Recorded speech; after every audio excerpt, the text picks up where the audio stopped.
मेरा नाम पिंकी है। मेरा ताल्लुक़ गांव के एक ज़मींदार घराने से था, जहां मैं घुट-घुट कर जीती थी।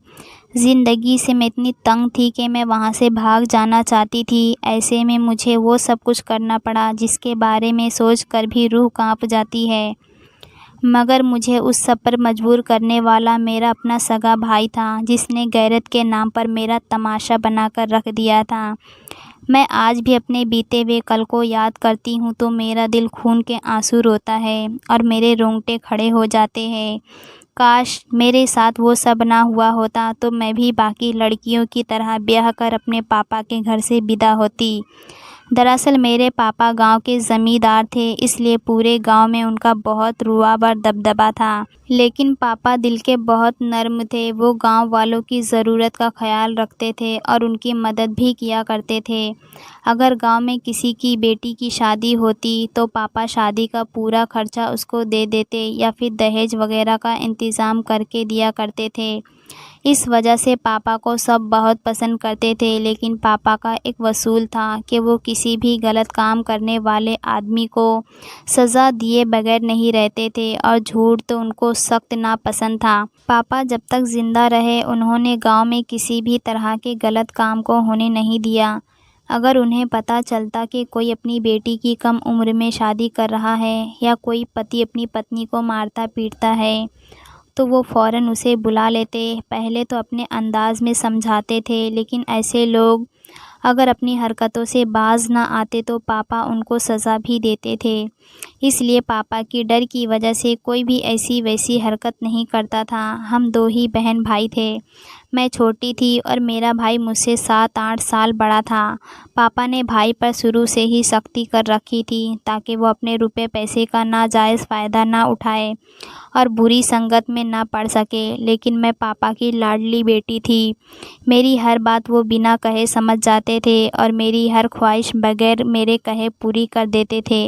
मम्मी हमेशा पापा को मना करती कि बेटियों को इतना सर नहीं चढ़ाते, उसे पराए घर जाना है। लेकिन पापा मम्मी को डांट देते कि मेरी बेटी तो मेरी शहज़ादी है, वो जो चाहेगी मैं उसे ला कर दूँगा और उसे ब्याह कर भी अपने पास ही रखूँगा। तो मम्मी इस बात पर हंस देती कि भला बेटियों को भी कोई शादी के बाद अपने पास रखता है। तो पापा कहते कि मैं तो रखूँगा क्योंकि वो मेरी बेटी है। हम दोनों बहन भाई गांव के स्कूल में ही पढ़ने जाते थे। एक दिन जब हम स्कूल से घर आए तो मैंने वापस से फरमाइश की कि मुझे कंप्यूटर लेना है, तो मेरे भाई ने भी फ़ौरन पापा से कंप्यूटर लेने का कह दिया। मगर पापा ने भाई से कहा कि जब वो अच्छे नंबरों से मैट्रिक कर लेगा तब उसे कंप्यूटर लेकर देंगे और आगे पढ़ने के लिए शहर भी भेजेंगे। लेकिन मेरे लिए पापा कुछ दिन बाद ही नया कंप्यूटर लेकर आ गए। मैं स्कूल से वापस आकर कंप्यूटर पर गेम खेलती थी। भाई को ये बात बहुत बुरी लगी कि पापा ने उसे मना कर दिया और मुझे कंप्यूटर लाकर दिया था। भाई ने गुस्से में आकर एक दिन मेरा कंप्यूटर तोड़ दिया तो पापा भाई को पूरे 2 दिन तक स्टोर रूम में बंद रखे। ऐसे ही छोटी छोटी बातों की वजह से भाई मुझसे नफ़रत करने लगे थे। मैं तो उस वक्त बहुत छोटी थी, मगर मम्मी को इस बात का अंदाज़ा था और वो डरती थी कि अगर यही हाल रहा तो भाई बहन एक दूसरे के ख़िलाफ़ हो जाएंगे। वो पापा को भी समझाती, लेकिन पापा हमेशा अपनी मर्ज़ी के मालिक थे। वो मम्मी की एक नहीं सुनते थे। वो ये समझते थे कि बेटे को लाड़ प्यार की वजह से बिगाड़ देंगे तो वो उनकी जगह कैसे संभाल पाएगा। इसलिए हमेशा भाई पर सख्ती करते थे और उसका नतीजा ये निकला कि जैसे जैसे वक्त गुज़रता गया मेरा भाई मुझसे नफ़रत करने लगा और मेरी हंसती खेलती ज़िंदगी में पहला तूफ़ान तब आया जब पापा को फालिज का अटैक हुआ। उस वक्त मेरा भाई मैट्रिक में था, लेकिन कद काठ में बिल्कुल पापा की तरह लगता था, जबकि मैं भी प्राइमरी स्कूल में ही थी। पापा की बीमारी ने उन्हें बिस्तर से लगा दिया था। पापा के बीमार होने के बाद भाई ने शहर जाकर पढ़ने से इनकार कर दिया और कहने लगे कि वो घर में रहकर ही पापा की खिदमत करना चाहते हैं। मम्मी ने उनकी बात मान ली और पापा से कहकर हवेली के छोटे मोटे ऐसे काम जो पापा के हाथ में थे वो भाई के ज़िम्मे में लगा दिए, ताकि वो अभी से अपनी ज़िम्मेदारियों को समझ सके और अपने पापा का बोझ बांट सके। पापा का इलाज चालू था, लेकिन उनकी तबीयत में कुछ फ़र्क नहीं आ रहा था। जब उनका बिस्तर पर पड़े 1 साल गुज़र गया और वो पूरी तरह से मायूस हो गए तो उन्होंने सब कुछ भाई के हवाले कर दिया। एक तो भाई की उम्र इतनी नहीं थी, दूसरा वो सब कुछ मिल जाने के बाद अपने आप को सबसे बड़ा समझने लगे थे। गांव की पंचायत में वो पापा की जगह बैठते और फैसला सुनाने की कोशिश करते। अगर कोई उनकी बात के खिलाफ जाता तो उसे फ़ौरन झटक देते। आधे गांव से ज़्यादा लोगों की ज़मीन पापा के पास गिरवी पड़ी थी क्योंकि सबने पापा से कर्ज़े ले रखे थे और भाई के हाथ में अब सारा हिसाब किताब था। वो अच्छी तरह जानते थे कि किसकी दुखती रग पर कब हाथ रखना है। उन्होंने सब कुछ अपने हिसाब से करना शुरू कर दिए। हर महीने कर्ज़ के साथ कुछ सूद भी लेने लगे और अगर कोई उनकी मर्ज़ी के खिलाफ़ कुछ करने की कोशिश करता तो उसे ज़मीन पर कब्ज़ा करने की धमकी देने लग जाते। जवानी का जोश था और रुपये पैसों का घमंड भी था, इसलिए भाई ने उस सब का नाजायज़ फ़ायदा उठाना शुरू कर दिए। और फिर 1 साल गुज़रा तो पापा इस दुनिया से चले गए। अब तो भाई को खुलकर अपनी मनमानी करने का मौका मिल गया था। ख़ासकर वो मेरे मामले में पूरी तरह से सख्त हो गए थे। उन्होंने मुझे स्कूल से भी निकलवा दिया और मेरी हर फरमाइश पर भी इनकार कर देते। मम्मी बेबस थी। वो जानती थी कि अगर बेटे के सामने खड़ी हो गई तो बेटा माँ से भी मुंह मोड़ लेगा। इसलिए वो मुझे ही समझाने बुझाने लगी कि अब मुझे भाई के साथ रहना है और उसकी हर बात माननी है, यही मेरा फ़र्ज़ है। मैं जैसे जैसे बड़ी हो रही थी उन्होंने उतनी ही ज़्यादा मुझ पर सख्ती करना शुरू कर दिए थे। यहाँ तक कि मैं हवेली से बाहर जाकर अपनी सहेलियों के साथ खेल भी नहीं सकती थी। जब मैं 12 साल की हुई तो भाई ने मेरा पूरी तरह से हवेली से निकलना बंद कर दिया। वो मम्मी से कहते थे कि अगर लड़कियों को इस उम्र में लगाम ना डाली जाए तो माँ बाप का सर शर्म से झुका देती है। मेरी मम्मी भाई की बातें सुनकर हैरान रह जाती कि पता नहीं कौन भाई को ये उल्टी सीधी पट्टियाँ पढ़ाता था, क्योंकि पापा तो बिल्कुल ऐसी सोच नहीं रखते थे, बल्कि वो तो बेटियों के मामले में बहुत खुले दिल के मालिक थे। वो चाहते थे कि उनकी अपनी बेटी और गांव की हर बेटी बहन पढ़ लिख जाए ताकि अपने पैरों पर खड़ी हो सके और ज़िंदगी में किसी की मोहताज ना रहे। मेरे भाई तो पापा से बिल्कुल उलट थे। एक मर्तबा मम्मी ने भाई को समझाने की कोशिश की, लेकिन भाई ने मम्मी को मना कर दिया कि अब मैं ही इस घर का वारिस हूँ, इसलिए मुझे अपनी और अपने घर की इज़्ज़त का ख्याल खुद रखना है। फिर एक दिन भाई ने मम्मी से कहा कि वो शादी करना चाहते हैं, उनके लिए लड़की पसंद करो। तो मम्मी भाई के कहने पर लड़की तलाश करने लग गई, लेकिन भाई को ऐसी लड़की चाहिए थी जो खूबसूरत भी हो और जिसे कभी किसी ने देखा भी ना हो। मम्मी समझ गई थी कि भाई शक्की मिजाज का इंसान है, इसलिए पत्नी के मामले में भी इतना अजीब सा सोच रखता है। मम्मी ने ऐसी ही लड़की की तलाश शुरू कर दी जैसा भाई चाहते थे। जब इस बात को 4 महीने गुजर गए तो एक दिन भाई ने अब मम्मी को अपनी पसंद के बारे में बताया। वो दूसरे गांव की ज़मींदार की बेटी थी और भाई ने उसे गांव के मेले में देखे थे और वो थी भी बहुत खूबसूरत, इसलिए भाई उससे शादी करना चाहते थे। मम्मी भाई के कहने पर रिश्ता लेकर दूसरे गांव के ज़मींदार के पास गई। उन्होंने रिश्ता स्वीकार कर लिया क्योंकि वो जानते थे कि पूरी हवेली की जिम्मेदारी भाई के हाथ में है। इसी तरह मनीषा भाभी ब्याह कर हमारे घर आ गई। भाभी तो भाई से 4 कदम आगे निकली। एक तो उन्हें अपनी खूबसूरती पर बड़ा गुरूर था, दूसरा वो जानती थी कि भाई पूरी तरह से उनकी मुट्ठी में है और वो चाहती थी कि जिस तरह भाई पूरे गांव और पंचायत पर राज करते हैं उसी तरह वो खुद ही हवेली पर राज करे। लेकिन मम्मी के होते हुए ये मुमकिन नहीं था और मेरी भाभी ये भी समझ गई थी कि भाई की नज़र में मेरी कोई अहमियत नहीं है। इसलिए भाभी ने भी मेरे साथ अजीब सा व्यवहार रखना शुरू कर दिया। सिर्फ एक मम्मी ही थी जो मुझे प्यार करती और समझती थी और मैं दुआ करती थी कि मेरी मम्मी को कुछ ना हो, वरना पता नहीं भाई और भाभी मेरे साथ क्या व्यवहार करेंगे। भाई की शादी को 6 महीने हो गए थे। एक दिन भाभी ने मम्मी से कहा कि मेरे भाई की शादी है और मुझे नया ज़ेवर पहनकर अपने मायके जाना है, क्योंकि मेरे पास जितने भी ज़ेवरात हैं वो सब मैं वहाँ पहनकर जा चुकी हूँ। तो मम्मी ने कहा कि अपने पति से कहो, वो तुम्हें नया ज़ेवर बनवा कर देगा। तो भाभी कहने लगी कि जो ज़ेवर पिंकी के लिए बनवा कर रखे हैं वो मुझे दे दो, मैं शादी में पहनकर वापस कर दूँगी। मम्मी जानती थी कि अगर बहू की बात ना मानी तो बेटा नाराज़ हो जाएगा, इसलिए मम्मी ने मजबूर होकर सारा ज़ेवर भाभी के सामने रख दिया।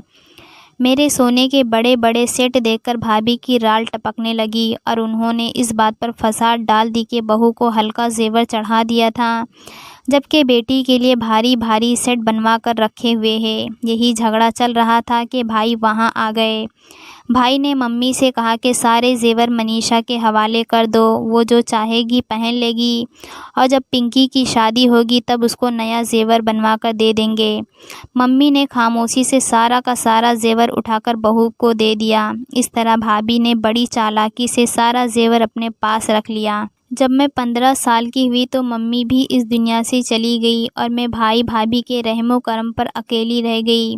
मुझे हवेली से बाहर गए पता नहीं कितने महीने गुजर चुके थे। किसी की शादी में जाना तो दूर की बात थी और मम्मी के जाने के कुछ महीनों के बाद मेरी बेस्ट फ्रेंड की शादी थी। वो मुझसे मिलने हवेली आया करती थी और उसने मुझे अपनी शादी की दावत दी, तो मैंने डरते डरते भाई से शादी में जाने की इजाज़त मांगी, लेकिन भाई ने साफ इनकार कर दिया कि हमारे घर की बहू बेटियां मुंह उठाकर गैरों की शादियां अटेंड नहीं करती। ये इज़्ज़तदार लोगों का तरीका नहीं है। मैं भाई का मुंह देखती रह गई। मैंने भाभी से कहा कि मेरी सिफारिश भाई से कर दो, तो भाभी ने भी मुझे वही जवाब दिया जो भाई ने दिया था। भाभी कहने लगी कि जब मेरी शादी नहीं हुई थी तो मैं कहीं आती जाती नहीं थी और तुम्हें जब देखो मुंह उठाकर कहीं भी जाने की बात करने लग जाती हो। मैं भाभी की बात सुनकर हैरान रह गई, क्योंकि मैं तो कई महीनों से हवेली से बाहर भी नहीं निकली थी और ये मेरी बेस्ट फ्रेंड की शादी थी, इसलिए मैं वहाँ जाना चाहती थी, लेकिन मुझे इजाज़त ही नहीं मिली। मैं सारी रात रोती रही और पूरा दिन कुछ खाया भी नहीं, लेकिन किसी को मेरी परवाह ही कब थी। मैं सारा दिन अपने कमरे में पड़ी रहती। कोई ये तक देखने नहीं आता था कि मैं ज़िंदा हूँ या नहीं। और तो और भाभी ने मेरे कमरे से टीवी भी उठवा लिया। वो कहती थी कि तुम्हारे भाई ने कहा है कि जवान लड़कियां टीवी देखकर ख़राब हो जाती है।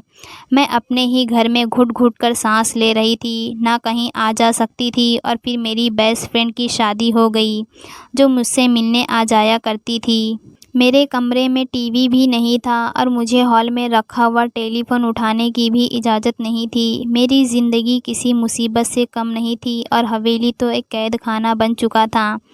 ऐसे में मम्मी की सहेली ही मेरा एक सहारा थी, जो इस हवेली में मेरे पैदा होने से पहले से मौजूद थी। वही मेरा हमेशा ख्याल रखती थी। वो मेरी मम्मी की दहेज में यहाँ आई थी। इसी हवेली में मम्मी की सहेली की शादी हो गई थी और उनके पति भी मेरे पापा के साथ इसी हवेली में काम करते थे, लेकिन कुछ साल पहले उनका देहांत हो गया था। मम्मी की सहेली का एक ही बेटा था, जिसका नाम कुणाल था। कुणाल मुझसे कुछ साल बड़ा था और हम बचपन में एक साथ ही खेला करते थे। सिर्फ वही एक मर्द था जिसका हवेली के अंदर आना जाना था, क्योंकि वो शुरू से ही हवेली में ही पला बड़ा था। भाई भी उस पर बहुत भरोसा करते थे, लेकिन जब मैं जवान हो गई तो कुणाल के सामने जाने पर भी पाबंदी लग चुकी थी, इसलिए मेरी उससे कभी बात ही नहीं हुई थी। वो पढ़ा लिखा नहीं था, लेकिन बहुत समझदार लड़का था। हवेली का सौदा वगैरह वही लेकर आया करता था और कोई भी काम होता तो भाभी उसे ही कहती थी। मम्मी की सहेली हवेली के पीछे एक क्वार्टर में रहती थी, जहाँ पर मुझे जाने की इजाज़त आम तौर पर नहीं थी, लेकिन जब कभी मम्मी की सहेली की तबीयत ख़राब होती तो मैं उनके पास चली जाया करती थी। शुक्र है भाई तब मुझे मना नहीं करते थे। एक दिन मम्मी की सहेली को बुखार था, तो मैं दवा लेकर उनके पास गई और वहीं बैठ गई। हम कोई बात कर रहे थे तो मैं मम्मी को याद करके रोने लग गई। इतने में कुणाल वहाँ पर आ गया। काफ़ी टाइम बाद उसने मुझे देखा था।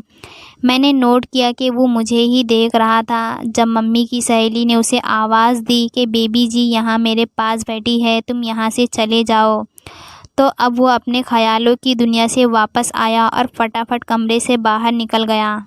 उसके बाद जब भी वो हवेली में किसी काम से आता तो उसकी नज़रें मुझे ही ढूंढती थी। मैं भी नज़र बचाकर उससे बात कर लेती। कोई चीज़ मंगवानी होती तो उसे कह देती, वो चोरी चुपके लाकर मुझे दे देता था।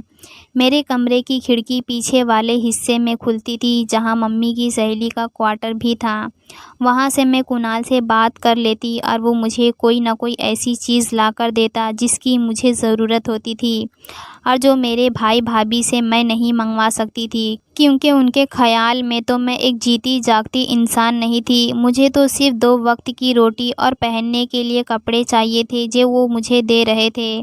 कुणाल मेरा ख़्याल रखता था, कभी मेरे लिए कोई खाने की चीज़ ला देता तो कभी कुछ। एक मर्तबा उसने मुझे लाल रंग की चूड़ियाँ लाकर दी तो मैं बहुत खुश हो गई। मैंने उससे पूछा कि ये चूड़ियाँ मेरे लिए क्यों लाए हो? तो कहने लगा कि जब तुम पहले लाल रंग की चूड़ियाँ पहना करती थी तो मुझे बहुत अच्छी लगती थी, लेकिन तुमने चूड़ियाँ पहननी ही छोड़ दी है। मैं उसकी बातें सुनकर मुस्कुराने लगी। मुझे उससे बात करना बहुत अच्छा लगता था। हम दोनों चोरी चोरी आधी रात के बाद वहाँ बैठकर बातें करने लग जाते और वक्त का पता ही नहीं चलता था। मैं अपने कमरे का दरवाज़ा अंदर से बंद कर लेती और खिड़की के पास बैठ जाती। कुणाल ने जिस दिन मुझसे मोहब्बत का इजहार किया, एक खुशगवार एहसास ने मुझे अपनी लपेट में ले लिया। बहुत सालों बाद किसी ने मुझे ये एहसास दिलाया था कि मैं उसके लिए बहुत अहम हूँ। वो मेरी बहुत तारीफ़ करता था और कहता था कि वो मेरे लिए कुछ भी कर गुज़रेगा। मुझे उससे बातें करना बहुत अच्छा लगता था। धीरे धीरे मैं भी उससे मोहब्बत करने लगी, लेकिन मेरे दिल में किसी कोने में ये डर भी मौजूद था कि अगर भैया और भाभी को पता चल गया तो वो पता नहीं क्या करेंगे। जितना मैं अपने भाई को जानती थी, मुझे मालूम था कि ये हकीकत जानकर मेरा भाई तो कुणाल की भी जान ले लेंगे और मुझे भी नहीं बख्शेंगे। लेकिन इस डर के बावजूद मैंने अपने दिल को कुणाल से मोहब्बत करने से नहीं रोक सकी। दिन ब दिन कुणाल की मोहब्बत मुझे अपनी गिरफ्त में लेती गई, यहाँ तक कि मुझे सारी दुनिया से बेगाना कर दिया। मम्मी की सहेली को भी ये सब नहीं मालूम था। एक रात हम दोनों खिड़की में खड़े बातें कर रहे थे कि अचानक मम्मी की सहेली वहाँ आ गई और हम दोनों को देखकर अपना सर पकड़कर बैठ गई। उन्होंने कुणाल को वहाँ से फ़ौरन जाने के लिए कहा और मुझसे कहने लगी कि बेटी तुम सो जाओ, कल मैं तुम्हारे पास आऊँगी, फिर बातें करेंगे। मैंने खिड़की बंद की और अपने बिस्तर पर आकर लेट गई। यही सब सोचते हुए मेरी आँख लग गई। अगले दिन दोपहर के वक्त मम्मी की सहेली हवेली में आई तो भाभी ने कहा कि आज इतने दिन बाद अचानक कैसे पिंकी की याद आ गई।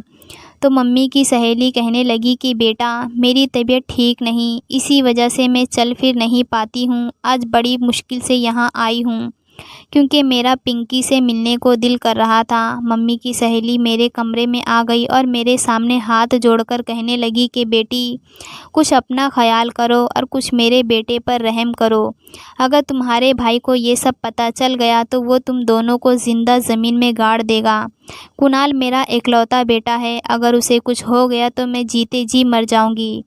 और तुम भी मेरी अपनी बच्ची हो, मैंने तुम्हें अपने हाथों में पाला है, इसलिए तुम्हारे साथ कुछ बुरा होते हुए मैं कैसे देख सकती हूँ। उस दिन के बाद से मैं और कुणाल थोड़ा होशियार हो गए। जब मम्मी की सहेली दवा खाकर सो जाती, कुणाल तब मेरे पास आता था, लेकिन अब हम रोज़ नहीं मिल पाते थे। मगर मुझे ये तसल्ली थी कि इस हवेली में कोई ऐसा मौजूद है जिसे मेरी फ़िक्र है। ऐसे ही कुछ महीना गुजर गया। एक दिन सुबह से मेरा दिल बहुत घबरा रहा था। जब मैं नाश्ता करने भाई और भाभी के साथ टेबल पर बैठी तो मेरा कुछ खाने पीने को दिल नहीं कर रहा था। भाभी ने कहा कि जल्दी से नाश्ता ख़त्म करो और कुछ तैयारी कर लेना। आज शाम को ढंग के कपड़े पहन लेना क्योंकि कुछ मेहमान आ रहे हैं। मैंने भाभी से पूछा कि कौन आ रहा है, तो भाभी की बजाय भाई ने जवाब दिया कि मैंने कुछ लोगों को बुलाया है, वो तुम्हें देखने आ रहे हैं। अगर उन लोगों को रिश्ता पसंद आ गया तो मैं तुम्हारी बात पक्की कर दूँगा। मैं ये सुनकर हैरान हो गई कि अचानक से भाई को मेरी शादी का ख्याल क्यों आ गया। अभी मैं नाश्ता कर ही रही थी कि अचानक से मेरा दिल बुरी तरह मतलाने लगा। जब मुझे उल्टी महसूस हुई तो मैं भागती हुई कमरे में चली गई। भाभी भी जानने के लिए मेरे पीछे आ गई और पूछने लगी कि क्या बात है। मैंने कहा कि कल रात कुछ बदहज़मी हो रही थी इसलिए ऐसा हुआ है, लेकिन भाभी को ना जाने क्या हो गया था। उस दिन के बाद से वो मुझ पर नज़र रखने लगी। जब शाम हुई तो ना चाहते हुए भी मैं तैयार होकर मेहमानों के सामने चाय लेकर गई। 2-3 औरतें थीं जिन्होंने भारी भरकम सोने के सेट पहन रखे थे। देखकर लग रहा था कि वो बहुत अमीर है। उनमें से एक औरत को मैंने पहचान लिया। वो भाभी की चाची थी। मुझे अंदाज़ा हुआ कि ये लोग भाभी के रिश्तेदार हैं, तो मेरा दिल और भी घबराने लगा। मैं तो कुणाल को पसंद करती थी, किसी और से शादी के बारे में सोच भी नहीं सकती थी। ऊपर से जो रिश्ता आया था वो भाभी के रिश्तेदार थे, इसलिए भाई तो इनकार कर ही नहीं सकते थे। इसलिए मैं बेहद परेशान हो गई, लेकिन मैं नहीं जानती थी कि जो होने वाला है वो सब कुछ बदल के रख देगा। जब वो लोग चले गए तो रात के खाने पर मैं, भाई और भाभी बैठे थे कि अचानक से मेरी तबीयत ख़राब होने लगी। मैं कैसे भी करके उठकर अपने कमरे में चली गई। जब कमरे में गई तो मुझे फिर से उल्टियाँ आने लगी। भाभी ये सब देख रही थी। वो पता नहीं कब मेरे पीछे कमरे में आ गई और मुझसे कहने लगी कि मैं कल तुम्हें डॉक्टर के पास लेकर जाऊंगी। मैंने भाभी से कहा कि मैं ठीक हूँ, बस थोड़ी बदहज़मी हो रही है। तो भाभी कहने लगी कि ये तो कल पता चलेगा कि तुम्हें कैसी बदहज़मी हो रही है। ये कहकर वो कमरे से बाहर निकल गई। मुझे कुछ समझ नहीं आ रहा था कि क्या माजरा है, इसलिए मैं भाभी के जाने के बाद खामोशी से अपने कमरे से निकलकर मम्मी की सहेली के पास चली गई। मम्मी की सहेली ने जब मेरी बात सुनी तो फ़ौरन उठकर बैठ गई। वो बहुत अच्छी औरत थी और कुछ साल पहले डिलीवरी का काम भी करती थी। मम्मी की सहेली ने जो बताया वो सुनकर मेरे होश ही उड़ गए। वो कहने लगी कि मुझे लगता है कि तुम प्रेग्नेंट हो, और अपना सर पकड़कर बैठ गई। मैं और भी परेशान हो गई कि कल तो भाभी मुझे हॉस्पिटल लेकर जाएगी। अगर भाभी को ये सब पता चल गया तो ना जाने कौन सी कयामत आ जाएगी। अगले दिन भाभी मुझे क्लिनिक पर ले गई, जहाँ पर एक लेडी डॉक्टर बैठती थी। उसने जब मुझे चेक किया तो कहने लगी कि आपकी ननद को थोड़ा बुखार है। लेकिन फिर उसने मेरा एक टेस्ट करवाया, जिसकी रिपोर्ट थोड़ी देर बाद मिल गई। डॉक्टरनी के चेहरे से लग रहा था कि वो जान चुकी है कि मैं माँ बनने वाली हूँ। इससे पहले कि वो भाभी के सामने कुछ बोलती, मैंने उसे खामोश रहने का इशारा किया। तो उसने भाभी से कहा कि सब ठीक है, बस कुछ कमज़ोरी है और बुखार है, और फिर दवा लिखकर भाभी को दे दी। भाभी का तो एकदम चेहरा ही उतर गया। ना जाने वो क्या सोचकर मुझे डॉक्टर के पास लेकर गई थी। जब हम डॉक्टर के क्लिनिक से बाहर जाने लगे तो भाभी पहले निकल गई और मैं पीछे थी। डॉक्टरनी ने मेरे कान में एक बात कही कि अगर तुम चाहती हो कि तुम्हारा राज राज ही रहे तो आज रात को 12 बजे के बाद मुझसे मिलने मेरे घर आ जाना। मैं बेहद परेशान हो गई कि अब क्या करूं। मैंने कुणाल से बात की तो उसने मुझे नींद की गोलियां लाकर दे दी, जो मैंने भाई और भाभी के दूध के गिलास में मिला दी। जब वो लोग गहरी नींद में सो गए तो मैं हवेली से निकलकर उस डॉक्टरनी के घर चली गई। कुणाल मेरे पीछे था, क्योंकि मैं अकेले जाते हुए डर रही थी। जब मैं वहां पहुंची तो मेरी हैरत की इंतहा न रही, क्योंकि वहां मम्मी की सहेली पहले से मौजूद थी। डॉक्टरनी ने कमरे का दरवाज़ा बंद किया और कहने लगी कि तुम्हारे मम्मी और पापा के मुझ पर बहुत एहसान है। अगर वो ना होते तो मैं कभी पढ़ लिख कर डॉक्टर ना बन पाती। इसलिए कल सुबह जब ये आंटी मेरे पास आई और मुझसे सारी हकीकत बताई तो मैंने आंटी का साथ देने का वादा किया, और इसीलिए तुम्हारी भाभी के सामने कुछ नहीं बोली थी। मुझे आंटी ने बताया कि तुम और कुणाल शादी कर चुके हो, लेकिन तुम्हारे भाई और भाभी ये बात नहीं जानते, क्योंकि वो दोनों उस दिन एक शादी में गए हुए थे। लेकिन तुम भी एक बात नहीं जानती हो, इसलिए मैंने तुम्हें आज यहाँ बुलाया है। दरअसल मैं भी तुम्हारी भाभी ही हूँ। तुम्हारे भाई ने 3 साल पहले मेरे साथ छुपकर शादी की थी। ये बात आंटी के सिवा गांव में कोई नहीं जानता, इसलिए मैं यहाँ अकेली रहती हूँ। तुम्हारे भाई रात के अंधेरे में छुपकर मेरे घर आते हैं, और दूसरे कमरे में मेरी 1 साल की बेटी भी सो रही है, जो तुम्हारी भतीजी है। मैंने सब गांव वालों को यही कह रखा है कि मेरे पति शहर में रहते हैं और मैं गांव वालों की खिदमत के लिए यहाँ रहती हूँ। मैं ये सब सुनकर इस कदर हैरान हो गई। मुझे अपने कानों पर यकीन ही नहीं हो रहा था कि जो मैं सुन रही हूँ वो सच है या नहीं। जब मम्मी की सहेली ने कहा कि हाँ ये सब बात सच है, तो मैंने खुले दिल से डॉक्टरनी को गले लगा लिया, जो मेरी भाभी थी। फिर मैं अपनी भतीजी से भी मिली। वो बहुत प्यारी थी और वो वाकई में मेरे भाई से मिलती थी। भाभी ने मुझे तसल्ली दी कि सब ठीक हो जाएगा, अब तुम आंटी और कुणाल के साथ हवेली वापस चली जाओ। जब मैं हवेली वापस पहुंची तो हैरत का पहाड़ मुझ पर टूट पड़ा, क्योंकि भाई हवेली के आंगन में ही बैठे हुए थे। मुझे देखकर एकदम खड़े हो गए। मैं बहुत डर रही थी, लेकिन मम्मी की सहेली मेरे साथ थी, इसलिए मुझे थोड़ी तसल्ली भी थी।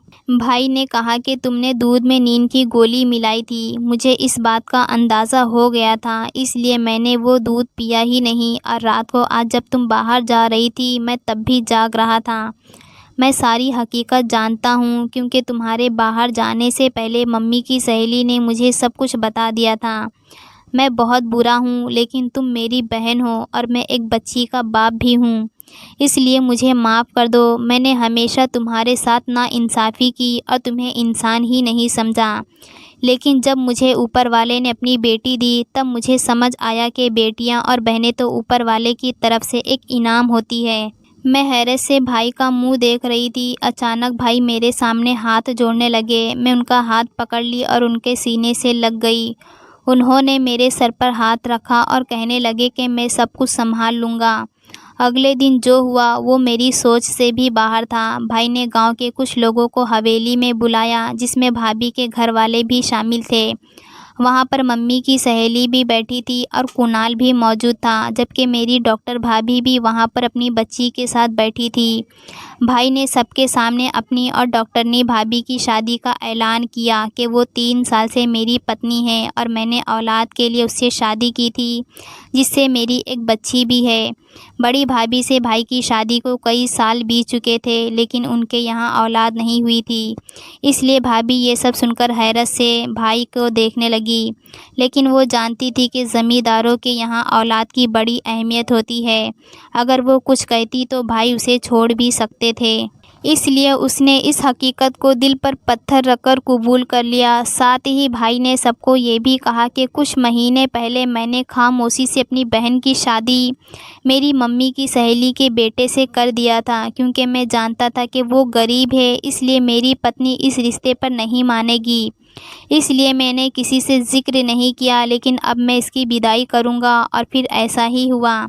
मेरी दोनों भाभियाँ इसी हवेली में रहने लगी, जबकि भाई ने मुझे नया घर बनवा कर दिया, जहाँ पर मैं कुणाल और उसकी मम्मी के साथ खुशी से ज़िंदगी गुजार रही थी। बस मेरे दिल में एक हसरत थी कि काश मैं अपने पापा के घर से धूमधाम से विदा होती, मगर ऐसा ही सही, क्योंकि यही मेरा नसीब था। मैं उसी में बहुत खुश हूँ। अगर आपको आज की हमारी ये कहानी पसंद आई तो इसे लाइक कीजिए और अपने प्यारे दोस्तों के साथ शेयर कीजिए। और हाँ, अगर अभी तक आपने हमारे चैनल को सब्सक्राइब नहीं किया तो ज़रूर सब्सक्राइब कीजिए।